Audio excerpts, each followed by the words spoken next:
Le jour de l'Ascension, avant d'être enlevé dans le ciel, Jésus confia une mission à ses apôtres.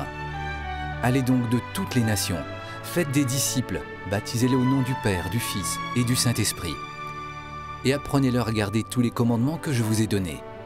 Et moi, je suis avec vous tous les jours, jusqu'à la fin du monde. Puis Jésus leur promit le don de l'Esprit Saint.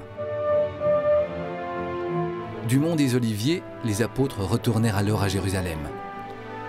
Tous d'un seul cœur, ils participèrent à la prière avec quelques femmes, dont Marie, la mère de Jésus. Quand arriva le jour de la Pentecôte, ils se trouvèrent réunis. Soudain, il vint du ciel un bruit pareil à un violent coup de vent. Une sorte de feu qui se partageait en langues se posa sur chacun des apôtres. Alors ils furent tous remplis de l'Esprit Saint.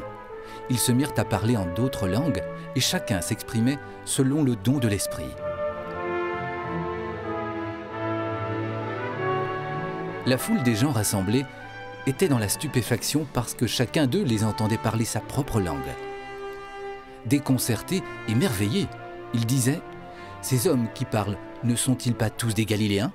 Parthes, Mèdes et Élamites, habitants de la Mésopotamie, de la Judée, de la Cappadoce, Romains résidant ici, Juifs de naissance et convertis, Crétois et Arabes, tous nous les entendons proclamer dans nos langues les merveilles de Dieu. » D'autres disaient en riant « Ils sont pleins de vin doux. »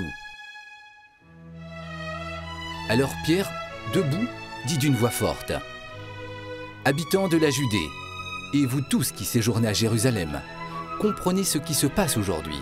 Écoutez bien ce que je vais vous dire.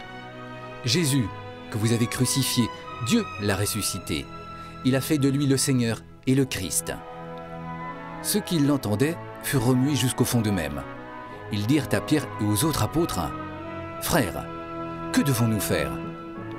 Pierre leur répondit « Convertissez-vous et que chacun de vous se fasse baptiser au nom de Jésus-Christ pour obtenir le pardon de ses péchés.